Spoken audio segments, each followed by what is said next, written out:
안녕하세요 여러분, 박혜경입니다. 반갑습니다. 잘들 지내셨어요? 변함없이 하나님의 말씀을 사모하여 귀 기울이는 여러분 모두를 사랑하고 축복합니다.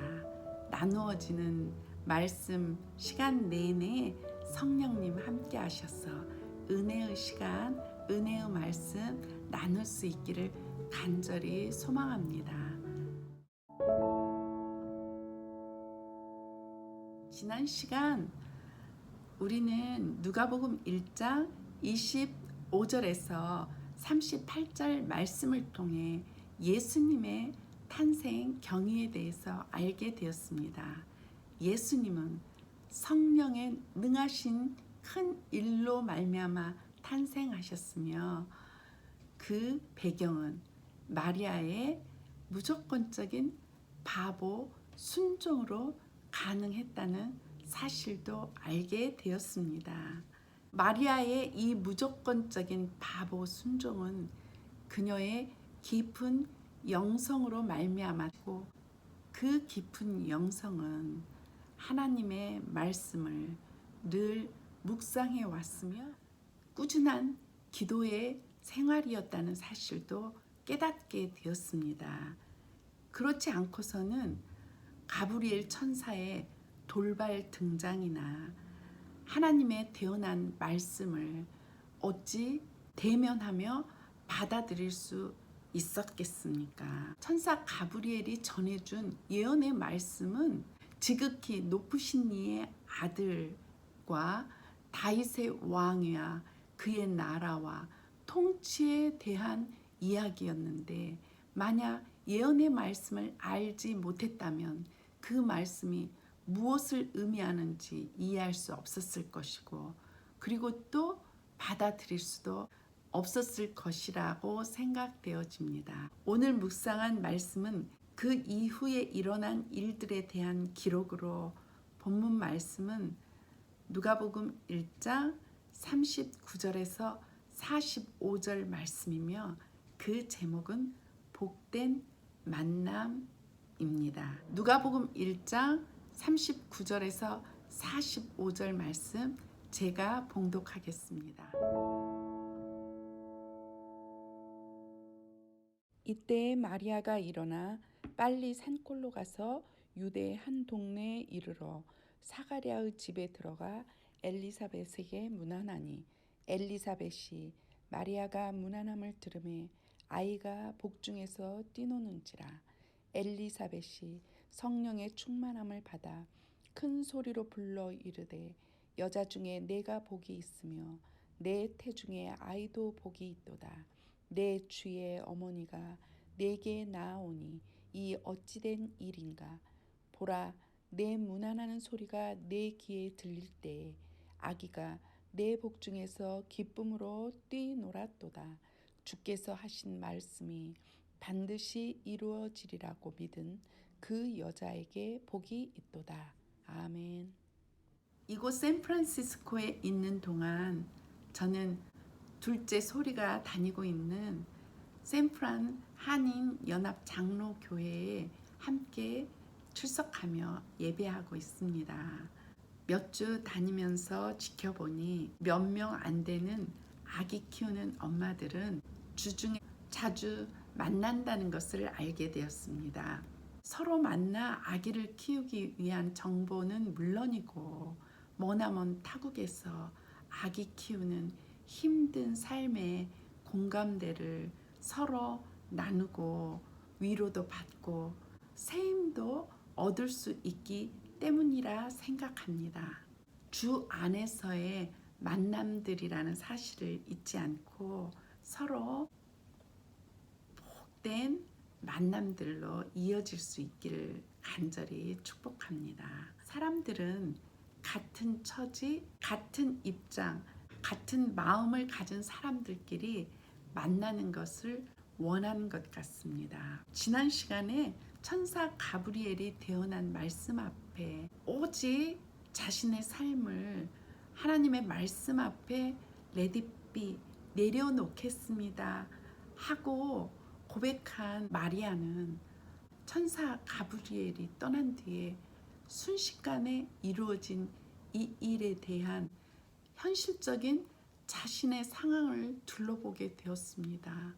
정서적으로, 사회적으로 위기에 처해 있는 자신을 돌아보게 되었던 것입니다. 처녀인 자신이 잉태한 일이며 그 아기가 자신만을 위한 아기가 아니고 온 인류를 위한 구세주라는 사실, 이 일은 마리아에게 너무나 크고 두렵고 벅찬 일이었습니다. 그 사실을 돌아보고 어쩔 줄 몰라 하던 마리아는 듬직한 믿음의 사람 하나, 공감해주고 확신과 위로와 나눌 수 있는 내 편 하나가 절실히 필요했습니다. 오직 떠오르는 생각 하나가 있었는데 천사가 말해준 엘리사벳이었습니다. 엘리사벳은 너무 늙어 임신할 수 없었지만 자신처럼 성령의 능력으로 임신하여 6개월이나 되었다는 천사 가브리엘이 전해준 말씀이 생각이 났습니다. 그래, 가보자. 엘리사벳을 만나면 뭔가 길이 있을 거야. 신비로운 힘에 끌리듯이 마리아는 이미 임신한 몸을 이끌고 멀고 먼 길을 떠나게 되었습니다. 약혼자 요셉은 어떻게 되었을까요? 누가복음에는 생략되어 있지만 마태복음 1장 18절에서 25절 말씀을 보니 마리아가 사랑하는 약혼자 요셉에게 자신에게 일어난 모든 일들을 낱낱이 알리고 엘리사벳 집을 향하여 떠났다는 것을 알게 합니다. 그래서 마태복음에 의하면 요셉은 이 일로 고민하게 되었고 드러내지 않고 가만히 정언을 끊으려고 했다고 기록되어 있습니다. 당시 모세법에 의하면 정혼한 여자가 음행을 저질렀을 때는 돌로 쳐 죽이도록 되어 있었으므로 의인인 요셉은 조용히 파혼하려 하였고 이 일에 대하여 고민 중이었습니다. 이어지는 말씀은 주의 사자가 이번에는 고민 중인 요셉을 찾아오게 되었습니다. 그리고 말씀하기를 다윗의 자손 요셉아 내 아내 데려오기를 무서워 말라. 그에게 잉태된 자는 성령으로 말미암아 잉태된 것이요 아들을 낳을 것이니 그 이름을 예수라 하라. 보라 처녀가 잉태하여 아들을 낳을 것이요 그 이름을 임마누엘이라 하라 라고 하는 구약의 말씀대로 이루어진 것이란다 라는 천사의 그 말씀을 전해 들은 요셉은 주의 사자가 분부한 대로 마리아와 결혼하였다고 알려줍니다. 이렇게 예수님의 출생을 받아들인 요셉은 누구보다도 어렵고 힘들었을 것이지만 요셉도 사가랴와 마리아에 이어 대단한 영성의 사람임을 알 수 있습니다. 요셉 역시 말씀과 기도와 삶으로 신앙의 기본에 충실한 사람이었음을 알게 됩니다. 마리아는 자신에게 일어난 일들을 정혼자 요셉에게 알리고 북쪽 이스라엘 갈릴리 나사렛을 출발하여 남쪽인 유대 산골 마을까지 약 150km나 떨어진 곳 임신한 처녀가 걸어가기에는 너무나 멀고 험한 길이었지만 어떻게 몇 날 며칠을 걸어갔는지 성경은 밝히고 있지 않지만 서둘러 간절한 마음으로 엘리사벳을 찾아와 문안하였다고 전해주고 있습니다. 그리고 이어지는 성경의 기록은 문안하는 마리아를 엘리사벳이 만나는 순간 엘리사벳은 성령에 충만하여 큰 소리로 외쳐 부르짖기를 여자 중에 내가 복이 있으며 내 태중에 아이도 복이 있도다. 내 주의 어머니가 내게 오심은 어찌된 일인가. 보라, 내 문안하는 소리가 들릴 때 내 복중에 아이가 기쁨으로 뛰어놀았도다 하고 영적 축복의 말씀들을 마리아를 향해 쏟아 부었습니다. 그 말씀은 두려움과 떨림으로 어찌할 줄 몰라 하던 마리아의 마음 한가운데를 뚫고 들어와 새로운 힘과 확신과 용기를 주었으며 하나님의 임재 안으로 깊이 들어오게 했습니다.